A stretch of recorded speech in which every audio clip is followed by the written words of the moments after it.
The summer heat beat down on the quiet suburban street as 12-year-old Anthony Johnson practiced his basketball shots in his driveway. The rhythmic bounce of the ball against concrete had become a familiar sound in the neighborhood over the past few months. What made Anthony's dedication particularly remarkable was the metallic gleam of his prosthetic leg, catching sunlight with each precise movement. The young boy had lost his left leg in a tragic car accident when he was 8, but that hadn't dimmed his spirit or his dreams of becoming a basketball player. His father, David Johnson, a respected community leader and local business owner, had worked extra hours at his auto repair shop to afford the high-quality prosthetic that allowed his son to pursue his passion. That peaceful Saturday afternoon in June would forever change their lives. Anthony was taking a water break on the front porch when a police cruiser slowly rolled down their street. Officer Richard Thompson had been responding to a call about suspicious activity in the area. Reportedly someone had been seen carrying what looked like a weapon. The officer's attention was drawn to the metallic glint of Anthony's prosthetic leg. From his angle in the patrol car, the medical device's shape and shine triggered something in his mind. Without waiting for backup or properly assessing the situation, Officer Thompson pulled over and approached the house with his hand on his holster. "Stay where you are," he commanded, startling Anthony, who nearly dropped his water bottle. The boy froze, confusion and fear washing over his young face. "What's that metal object?" "Sir, it's my leg," Anthony replied, his voice trembling slightly. "It's my prosthetic leg." But Officer Thompson wasn't listening.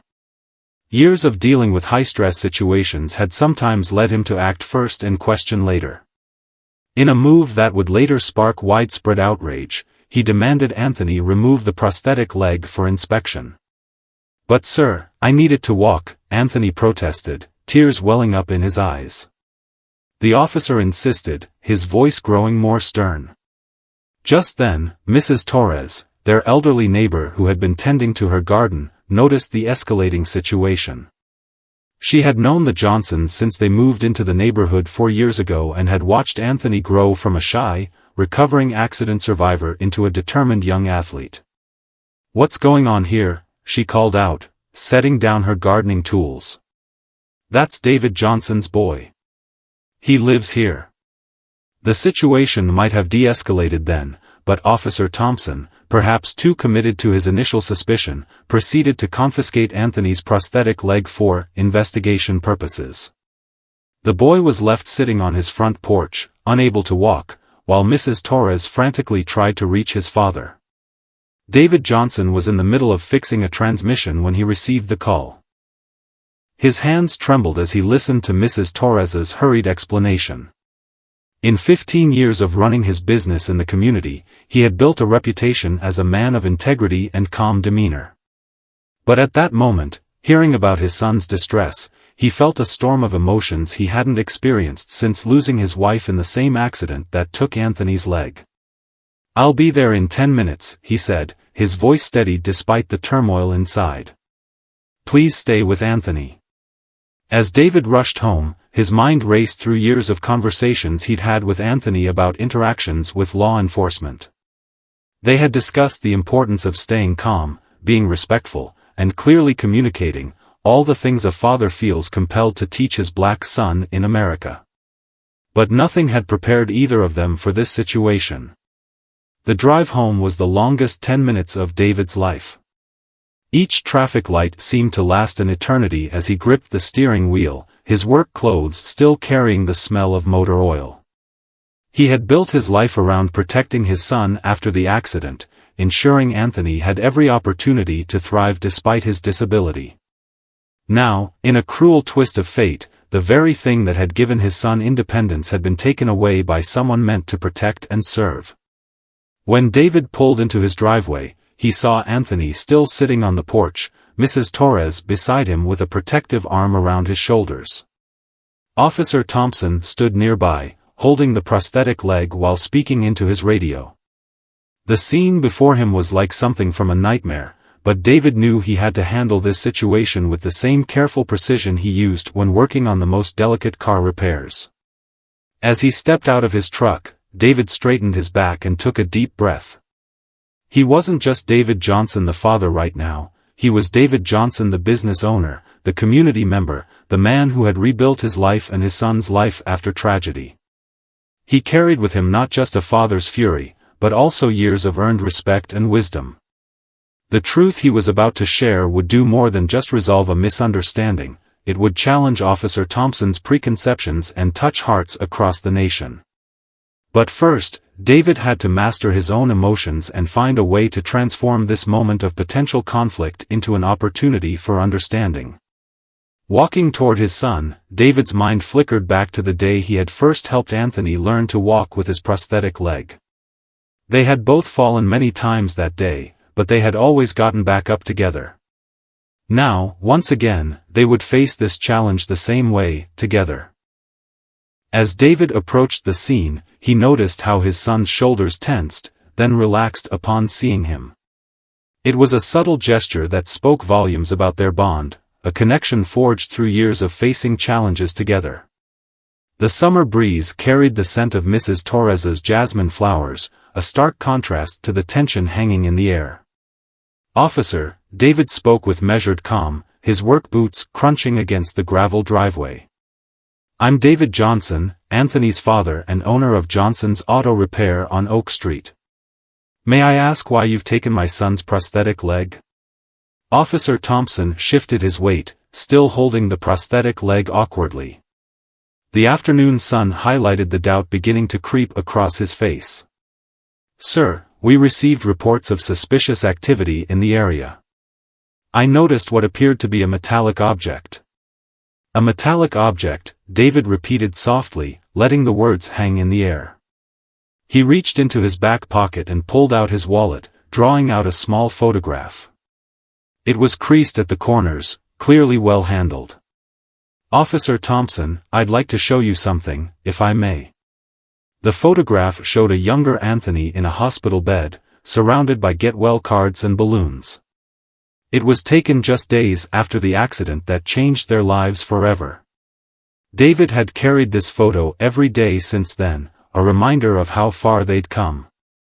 "This is my son, 4 years ago," David explained, his voice steady but filled with emotion. "The accident that took his leg also took his mother, my wife. That prosthetic you're holding?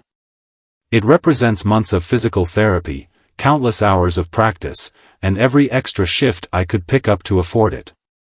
It's not just a piece of metal, it's my son's independence." Mrs. Torres, who had remained quietly supportive throughout the confrontation, wiped a tear from her eye. She had been there through it all, bringing home-cooked meals during those first difficult months, watching Anthony take his first steps with the prosthetic. "Officer," she added, her voice gentle but firm, "I've lived in this neighborhood for 30 years. These are good people. That boy you see? He helps me with my groceries every Wednesday when I come back from the store. He does it hopping on one leg when his prosthetic needs adjusting." The impact of their words was visible on Officer Thompson's face. The rigid law enforcement facade began to crack, revealing the human beneath the badge. He looked down at the prosthetic leg in his hands, seeing it truly for the first time, not as a potential threat, but as a vital part of a young boy's life. 4 years ago, David continued, moving closer to his son, I had to tell my 8-year-old boy that his mother wasn't coming home, and that his leg couldn't be saved. But you know what he said to me? David's voice caught slightly. He said, "Dad, at least we still have each other. That's the kind of person my son is." Anthony sat quietly, watching the interaction between his father and the officer. His initial fear had been replaced by a quiet dignity, a strength inherited from both his parents. Despite everything, there wasn't anger in his eyes, only hope for understanding. Officer Thompson's radio crackled, breaking the moment. Another unit was requesting backup for a different situation across town. But for once, the veteran officer didn't immediately respond. Instead, he took a deep breath and made a decision that would later be described as a turning point. "Mr. Johnson," he said, his voice noticeably softer, "I owe you and your son an apology." He moved toward Anthony, carefully holding out the prosthetic leg. I made assumptions today that I shouldn't have made. I acted hastily, and in doing so, I caused harm where I should have provided protection. David stepped forward to help Anthony reattach his prosthetic leg. The familiar routine of clicking it into place and adjusting the straps felt different this time, like a restoration of not just mobility, but dignity. As Anthony stood up, Officer Thompson noticed something he had missed in his earlier rush to judgment: the basketball lying in the driveway, the worn spot on the concrete where countless hours of practice had left their mark, the determination in the young boy's stance even after such a challenging encounter. "You play basketball?" Officer Thompson asked, genuine interest replacing his previous suspicion. Anthony nodded, still cautious but willing to engage. "Yes, sir. Every day after school. I want to play professionally someday." "He's getting pretty good too," Mrs. Torres chimed in proudly. "You should see him during his weekend practice sessions. Reminds me of my late husband, same dedication, same spirit." The mention of basketball sparked something in Officer Thompson's memory. He recalled his own youth, the dreams he had carried, the mentors who had believed in him. In Anthony's eyes, he saw a reflection of that same passionate determination. "Mr. Johnson," Officer Thompson said, turning to David, "I know this doesn't make up for what happened today, but I'd like to learn from it. Our department has been talking about starting a community outreach program. Perhaps this could be the beginning of something important." David studied the officer's face, seeing the sincerity in his words. Years of running his auto repair shop had taught him to recognize genuine remorse and the desire to make things right. He understood that meaningful change often started with difficult moments like these. The sun was beginning to set, casting long shadows across the driveway. Mrs. Torres's jasmine flowers released their evening fragrance, nature's gentle reminder that even the most challenging days come to an end. But for the Johnson family and Officer Thompson, this ending would mark a new beginning, one that would ripple through their community in ways none of them could yet imagine. The following week brought unexpected changes to the Johnson household. Word of the incident had spread through the neighborhood like wildfire, carried through concerned whispers and social media posts. A local news reporter, intrigued by the story's complexity, reached out to David for an interview. After careful consideration and a heart-to-heart talk with Anthony, David agreed to share their experience. The morning of the interview, David stood in their modest kitchen, adjusting Anthony's collar. The boy had grown taller over the summer, and his school shirt was getting slightly tight around the shoulders. "Remember, son," David said softly, "this isn't about anger. It's about understanding." Anthony nodded, his young face showing wisdom beyond his years. "Like when you fix cars at the shop, Dad? You always say you have to understand the problem before you can make it better." David's heart swelled with pride. "Exactly like that, buddy." The reporter, a thoughtful woman named Lisa Chen, arrived precisely on time. She had spent 15 years covering community stories and had developed a reputation for handling sensitive topics with care. As she set up her equipment in their living room, her eyes caught sight of the family photos on the wall, a visual timeline of the Johnsons' journey. "Before we start," Lisa said, adjusting her camera, "I want you both to know that you can take breaks whenever you need to. This is your story to tell." The interview began with that Saturday afternoon, but it soon became clear that the story went much deeper. David spoke about the accident that had changed their lives, his voice steady but emotional as he described the challenges of being a single father to a child with a disability. Anthony shared his experiences learning to walk again, the daily struggles and small victories that had shaped his character. "The prosthetic leg," Anthony explained, gesturing to it, "it's not just something I wear. It's part of who I am now." When Officer Thompson took it away, it felt like... He paused, searching for the right words. "It felt like he was taking away a piece of you," Lisa finished gently. "Yes, ma'am," Anthony replied. "But you know what's strange? I'm not angry anymore. I just want him to understand. As if on cue, there was a knock at the door. David opened it to find Officer Thompson standing there, out of uniform, holding a folder in his hands. The officer had requested to be present for the interview, a decision that had surprised everyone involved. "I hope it's okay that I'm here," he said, his usual confidence replaced by genuine humility. "I've been doing a lot of thinking this past week." Lisa's camera captured the moment as Officer Thompson sat down across from the Johnsons. He opened the folder and pulled out several documents, statistics, training materials, and department policies. "After what happened," Officer Thompson began, his voice thick with emotion, "I couldn't sleep. I kept thinking about how quickly I jumped to conclusions, how I let fear and prejudice cloud my judgment. So I started digging into our department's training protocols, especially regarding interactions with disabled individuals and minorities." David leaned forward, interested. In his years of running the auto shop, he had learned that real change often started with someone willing to acknowledge their mistakes and work to fix them. "The truth is," Officer Thompson continued, "our training has gaps. Big ones.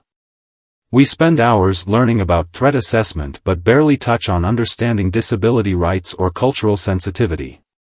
That's not an excuse for my actions, but it's a problem I want to help fix."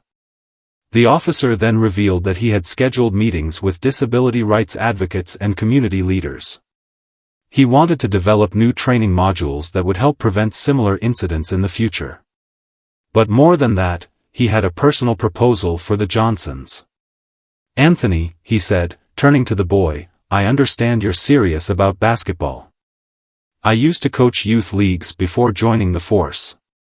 If you're willing, I'd like to help you train. Maybe we could even organize some games between local kids and officers, build bridges while we build skills." Anthony's eyes lit up, but he looked to his father for guidance. David studied Officer Thompson's face, seeing the genuine desire for redemption. He thought about his auto shop, how sometimes the most damaged vehicles could be restored with patience, skill, and the right intention. Mrs. Torres, who had been invited to join the interview as a witness to the original incident, spoke up from her seat near the window. "In my 70 years," she said, her accent thick with emotion, "I've seen many conflicts in this neighborhood. But I've rarely seen someone admit their mistakes so openly and work so hard to make things right." Lisa's camera captured the subtle shifts in expression around the room, Anthony's hopeful smile, David's thoughtful consideration, Officer Thompson's earnest determination. These were the human moments that transformed a potentially tragic story into something more meaningful. "You know," David said, breaking the contemplative silence, "in my shop, I often tell customers that sometimes a breakdown can lead to an upgrade, a chance to rebuild something better than it was before. Maybe that's what we have here." The afternoon light filtered through the windows, casting a warm glow over the group. Outside, the sound of children playing basketball could be heard from the nearby park. It was the same park where, unbeknownst to everyone in that room, a community transformation was about to begin. Lisa turned off her camera, but the story was far from over. In fact, it was just beginning to unfold in ways that would challenge perspectives, change policies, and remind people that sometimes the most powerful changes start with a single moment of understanding. Lisa Chen's news story aired the following week, sending ripples through the community that no one could have anticipated. The piece, titled "A Moment of Misunderstanding, A Movement of Change," captured the raw humanity of both the incident and its aftermath. But it was what happened next that truly began to reshape their small corner of the world. The morning after the broadcast, David arrived at his auto repair shop to find his phone ringing off the hook. Among the calls was one from Dr. Thomas, a prominent prosthetic specialist from the city's leading medical center. The doctor had watched the story and was deeply moved by Anthony's resilience. "Mr. Johnson," Dr. Thomas said, his voice carrying decades of experience, "I work with a foundation that provides advanced prosthetics to young athletes. After seeing your son's story and his dedication to basketball, I'd like to offer him a chance to try our newest sport-specific prosthetic leg. It's designed specifically for athletic movements." David gripped the phone tighter, thinking about how such equipment could transform Anthony's game. But it was the doctor's next words that really caught his attention. "And Mr. Johnson, we'd like to work with Officer Thompson's community initiative. Perhaps we could provide educational sessions about prosthetics to law enforcement officers. Help them understand what they're seeing when they encounter someone with a prosthetic device." Meanwhile, at the local police department, Officer Thompson sat in Chief Rivera's office, discussing his proposed changes to the training protocol. The chief, a veteran of 30 years on the force, had initially been defensive about the incident. But after seeing the news story and reading the flood of community responses, he realized this was an opportunity for meaningful change. "Thompson," Chief Rivera said, leaning back in his chair, "I've been thinking about what you said regarding our training gaps. You're right. We need to do better. I've contacted several disability advocacy groups, and they're willing to work with us on developing new training modules." Officer Thompson spread out his notes on the chief's desk. Over the past week, he had researched similar programs across the country, looking for best practices and lessons learned. "Sir, I believe we can make this department a model for others to follow. But it has to start with understanding, real understanding." Across town, Anthony was experiencing his own kind of transformation. The local youth center had reached out, inviting him to speak to other kids about overcoming challenges. At first, he was nervous. Public speaking had never been his strong suit. But when he saw the faces of younger children, some with their own disabilities, looking up at him with hope, the words came naturally. Sometimes, he told them, his voice growing stronger with each word, "People might not understand what makes you different. But that's okay, because those differences are what make you special. My prosthetic leg? It's not just a piece of metal. It's proof that I'm stronger than whatever tries to stop me." Mrs. Torres had come to support him, sitting in the back of the room with tears in her eyes. She remembered the quiet boy who had moved in next door 4 years ago, and marveled at the confident young man he was becoming. During the question and answer session, she noticed how he handled even the most difficult questions with grace and honesty. One afternoon, as David was closing up his shop, he received an unexpected visit from Officer Thompson. The officer had just finished his shift and was still in uniform, but there was something different about his demeanor, a softness that hadn't been there before. "I've been attending some of the disability awareness sessions," Officer Thompson explained, helping David stack some tire rims. "Yesterday, we had a young woman with a prosthetic arm demonstrate how it works. She let us ask questions, handle the prosthetic. It made me realize how much fear comes from simply not knowing." David nodded, wiping his hands on a shop rag. "That's why I always tell my mechanics to explain repairs to customers in plain language. Understanding removes fear." Their conversation was interrupted by the sound of basketballs bouncing outside. The community center across the street had started hosting weekly games between local kids and police officers, with Anthony often leading the warm-ups. Today, there was a larger crowd than usual. "Your son's quite the coach," Officer Thompson smiled, watching through the shop window as Anthony demonstrated a dribbling technique to a group of eager youngsters. "He's got a natural way of making everyone feel included." David watched his son, pride swelling in his chest. The prosthetic leg that had once been a source of fear for some had become a symbol of possibility for many. Children who had never seen someone with a prosthetic before now played basketball alongside Anthony without a second thought. The local news had picked up on the story's developments. Lisa Chen returned to do a follow-up piece, this time focusing on the positive changes sprouting from that initial difficult encounter. She interviewed kids from the basketball program, recorded training sessions at the police department, and captured the growing sense of community that was building around these initiatives. "What strikes me," Lisa said during one of her interviews, "is how this story keeps evolving. It's not just about what happened that day anymore. It's about what happens when people choose to learn from their mistakes and work together for change. As the sun set on another busy day, David and Anthony sat on their front porch, sharing a quiet moment. The basketball hoop in their driveway had become a gathering spot for neighborhood kids, and the sound of laughter and bouncing balls had become as common as Mrs. Torres's blooming jasmine. "Dad," Anthony said, watching a group of kids head home after another afternoon of practice, "remember when you told me that sometimes bad things happen so good things can grow from them?" David put his arm around his son's shoulders. "I remember.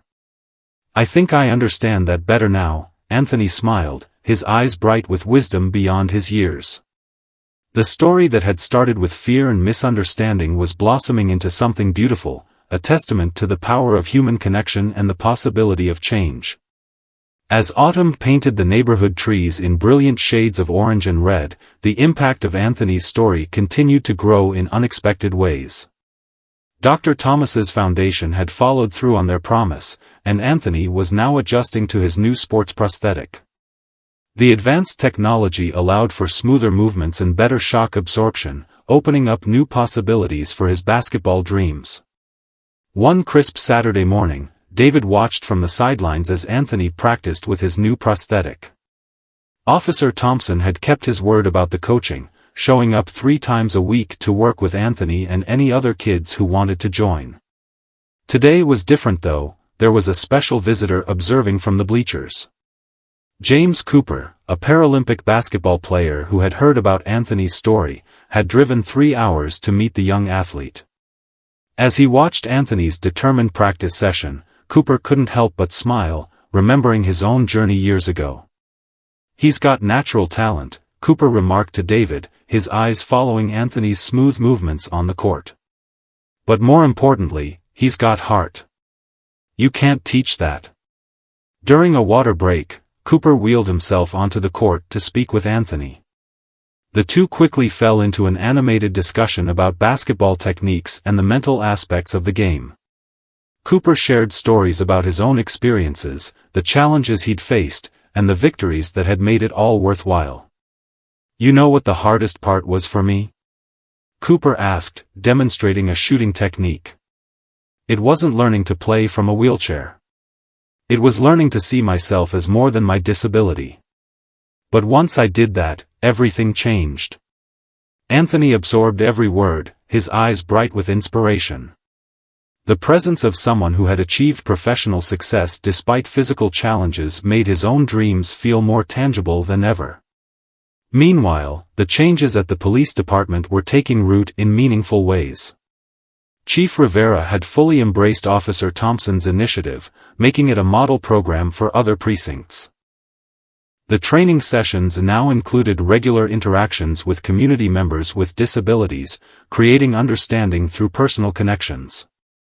During one such session, David was invited to speak to a group of officers about his experience as a parent of a child with a prosthetic limb.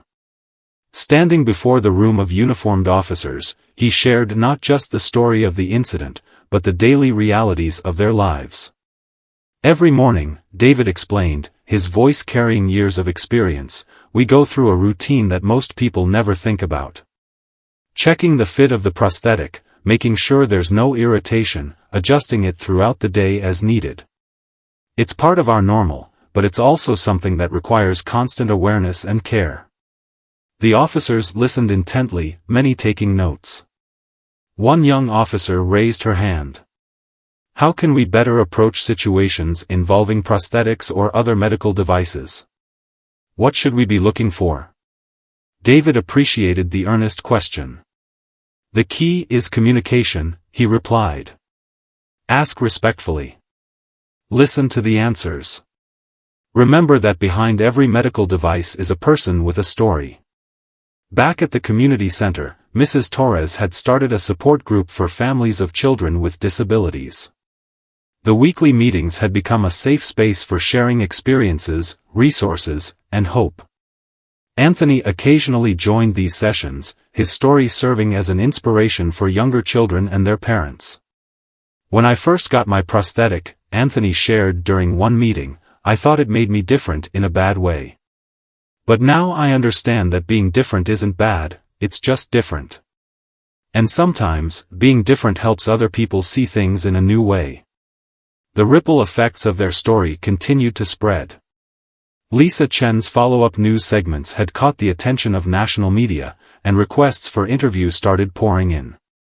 David was careful about which ones they accepted, always ensuring that the focus remained on positive change rather than sensationalism. One evening, as David worked late at his auto shop, Officer Thompson stopped by with an unexpected proposal. The department was organizing a community fair focused on breaking down barriers between law enforcement and residents. They wanted Anthony to be one of the keynote speakers.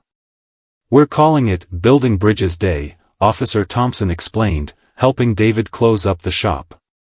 "It's not just about police and community relations anymore. It's about understanding and accepting all our differences."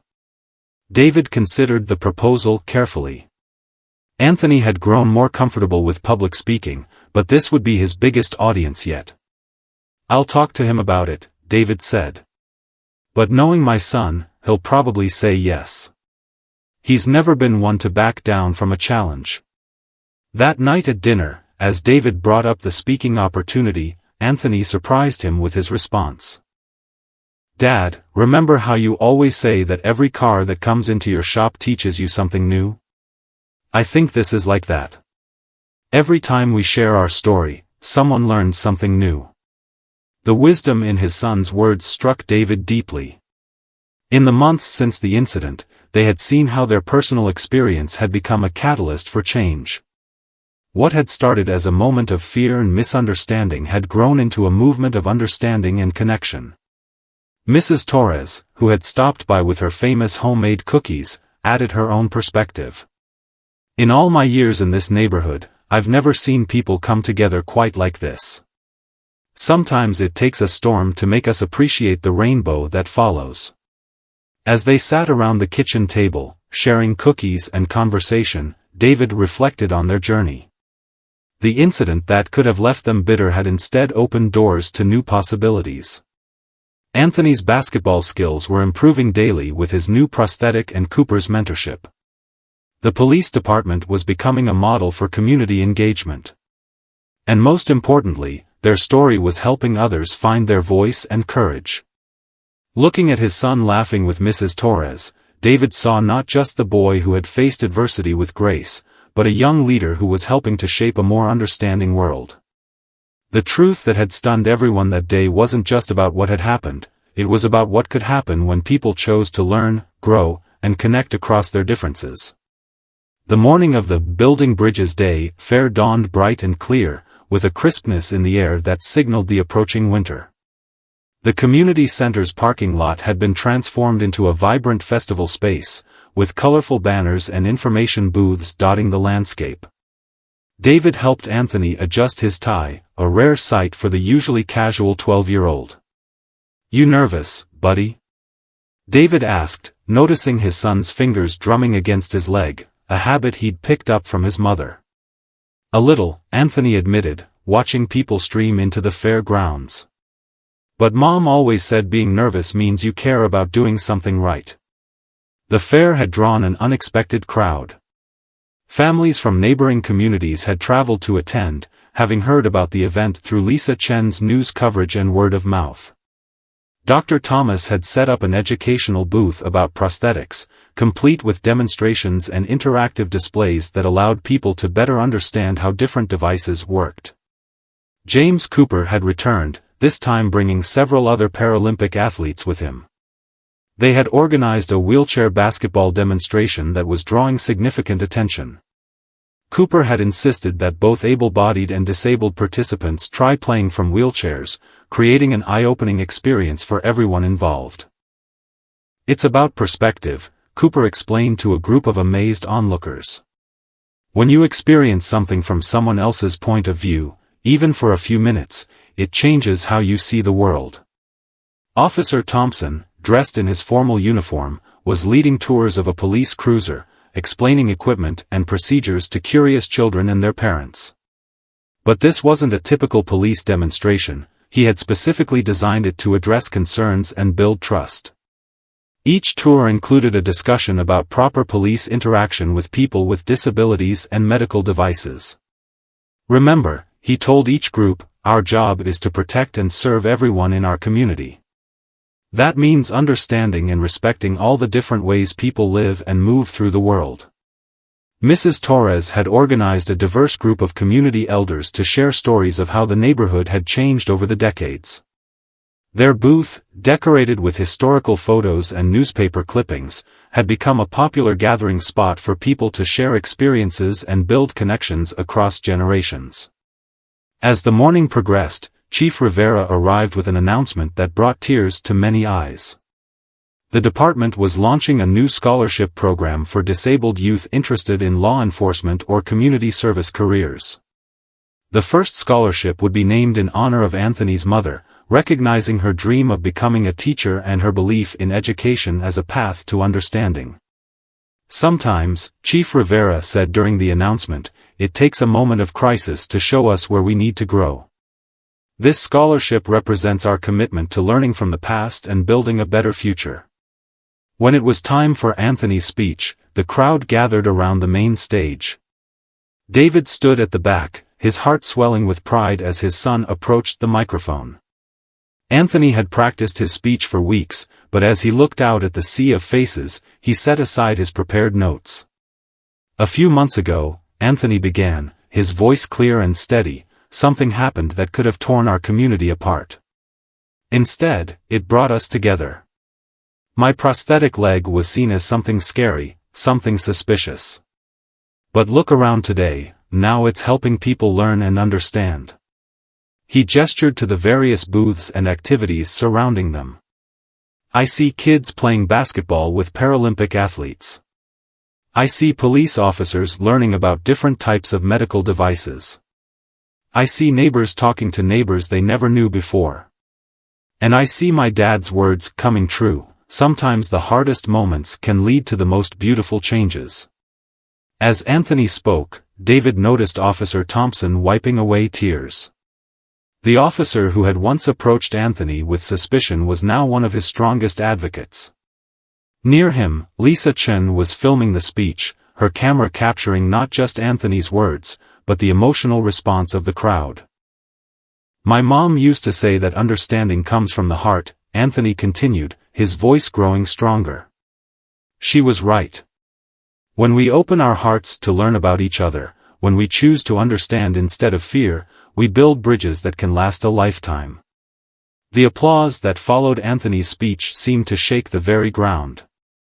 But it wasn't just applause, it was a commitment from everyone present to carry forward the lessons they'd learned.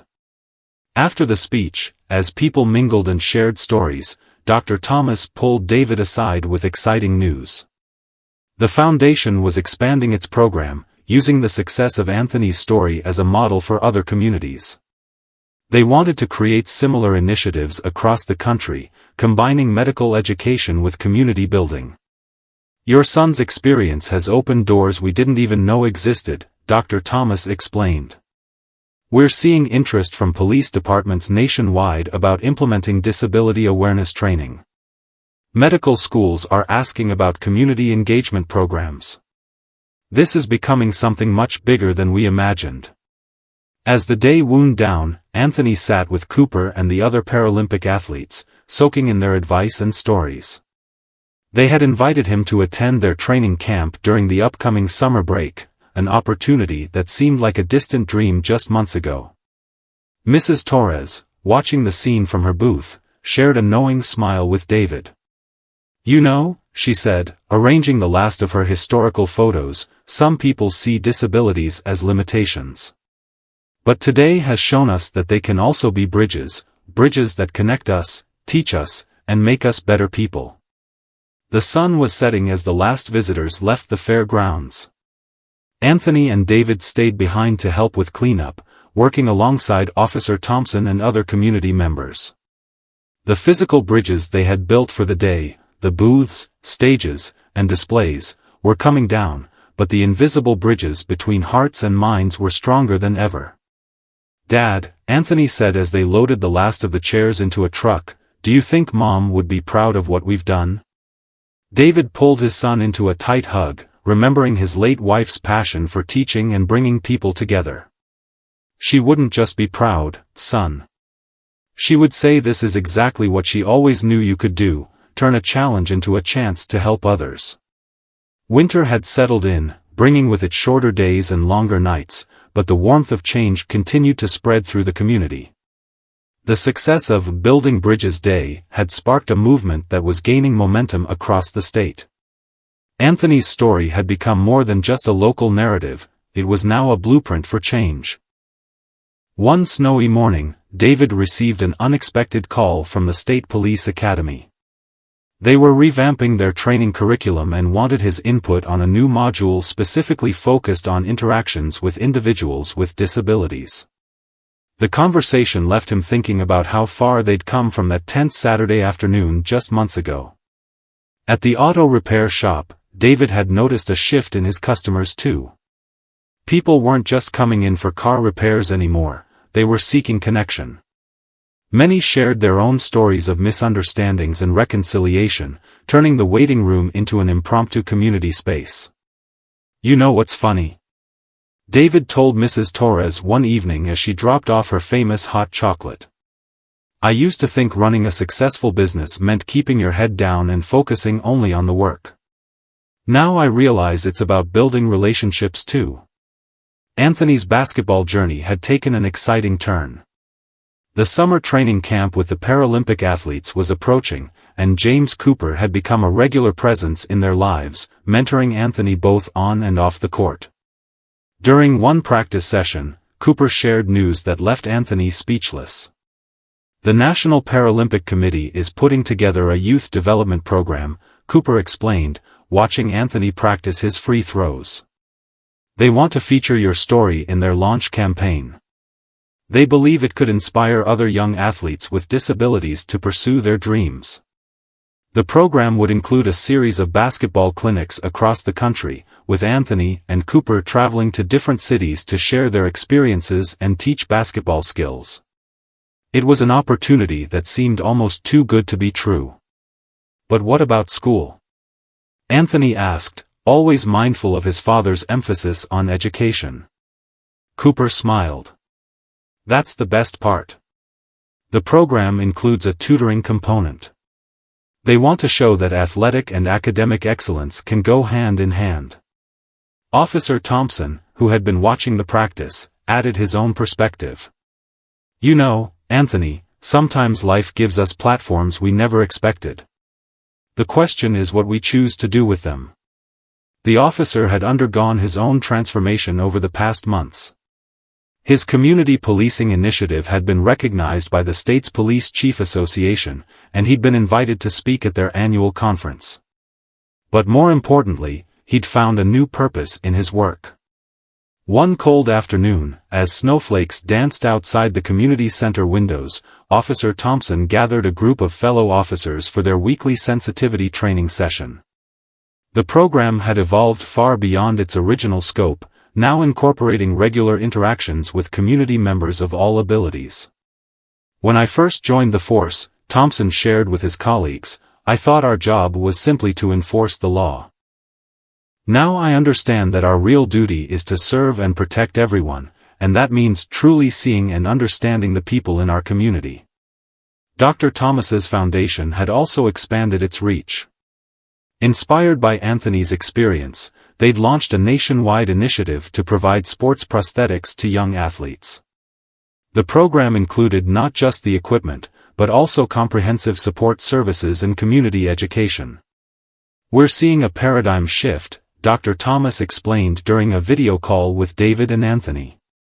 "Medical devices aren't just about functionality anymore.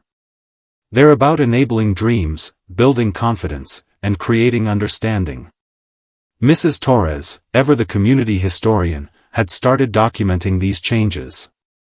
Her collection of photographs and stories was growing into something remarkable, a living testament to how one moment of misunderstanding had sparked a movement of understanding. "You see this picture," she said, showing Anthony a photo from the Building Bridges Day fair. "This is history in the making. Years from now, people will look back at this moment and see where real change began. The local news station had continued following their story, with Lisa Chen producing a documentary series titled Building Bridges, One Community's Journey. The series focused not just on Anthony's story, but on the ripple effects it had created throughout the community and beyond. During one filming session, Lisa captured a powerful moment between Anthony and a young girl who had recently received her first prosthetic leg. The girl, initially shy and uncertain, blossomed as Anthony showed her some basic basketball moves. "Remember," he told her, his voice gentle but encouraging, "this isn't just a piece of metal. It's a key to whatever door you want to open." David, watching from the sidelines, remembered saying similar words to Anthony years ago. Now his son was passing on that wisdom, adding his own understanding to it. The winter days grew shorter, but the light of change continued to burn bright. Chief Rivera announced that the police department's new training program would be implemented statewide, with plans to share the curriculum nationally. The scholarship program named after Anthony's mother had received numerous applications, each telling a unique story of resilience and hope. One evening, as David and Anthony sat on their front porch despite the cold, watching the stars emerge in the winter sky, Anthony shared something that touched his father's heart.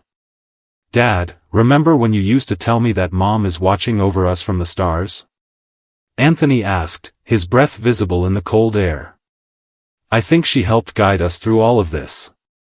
She always said that teaching was about opening hearts as much as minds." David pulled his son close, feeling the truth of those words. The incident that could have left them bitter had instead opened a path to healing and understanding that extended far beyond their small community.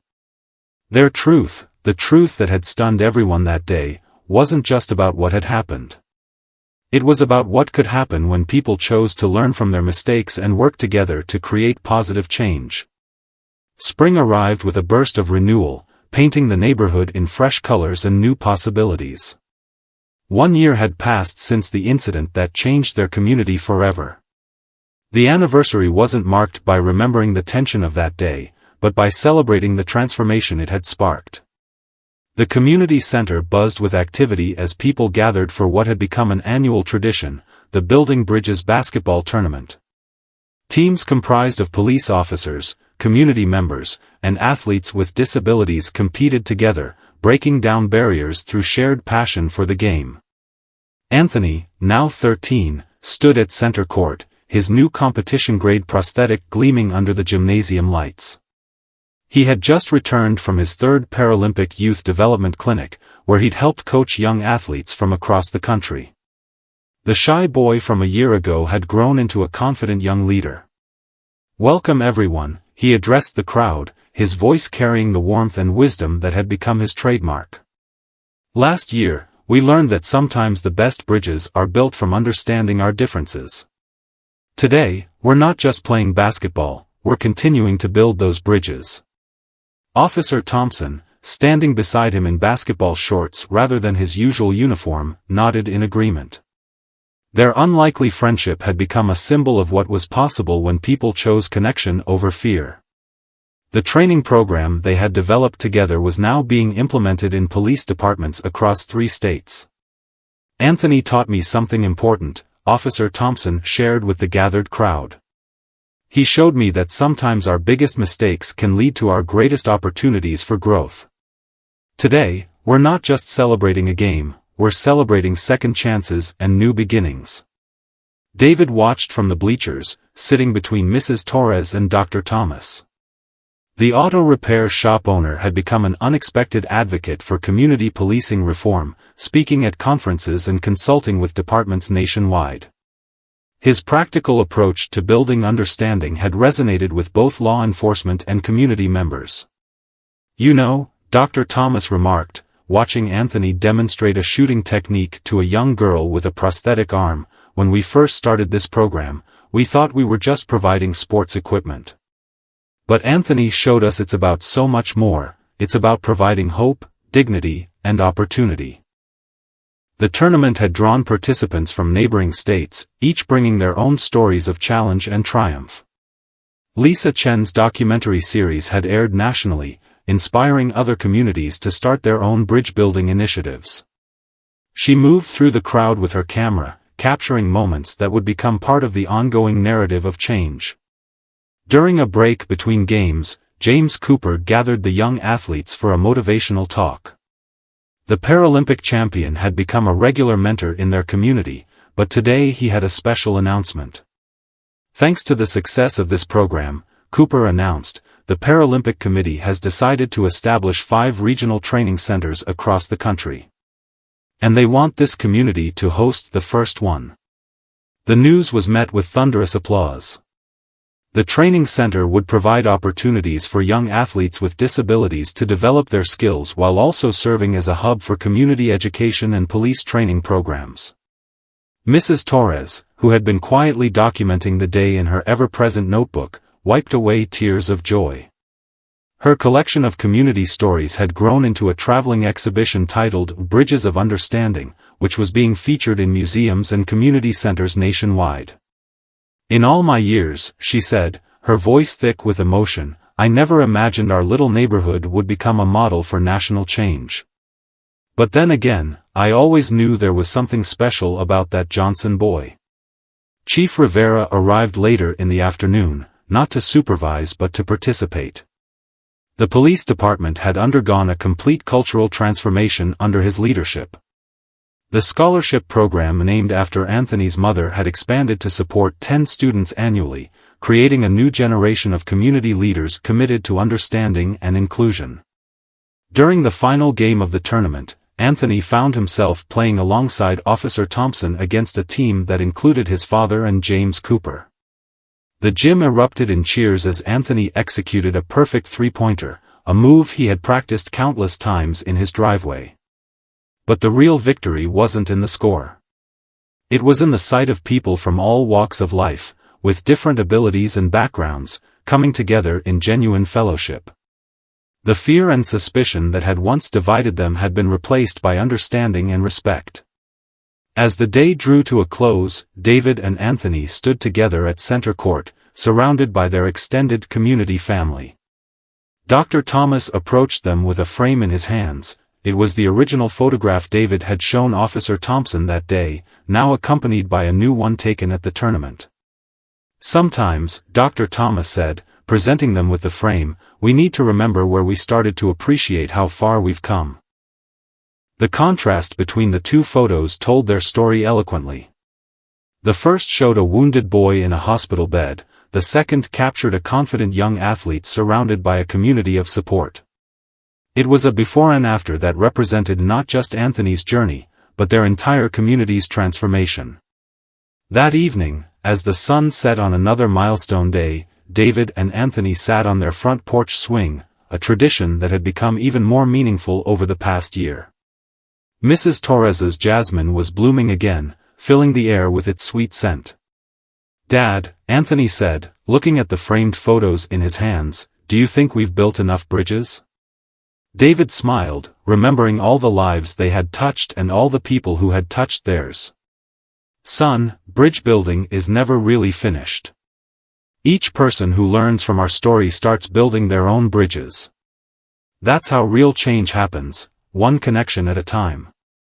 As if to prove his point, a police cruiser drove slowly past their house. Instead of tension, the officer's wave was met with warm smiles. The truth that had stunned everyone that day 1 year ago had evolved into something profound, a testament to the human capacity for growth, understanding, and transformation. The story of a police officer confiscating a disabled black boy's prosthetic leg could have ended in tragedy. Instead, it had become a catalyst for change, a reminder that even our darkest moments can lead to our brightest transformations. In the end, the greatest truth wasn't about what had happened that day, it was about what had happened every day since, as people chose again and again to build bridges instead of walls.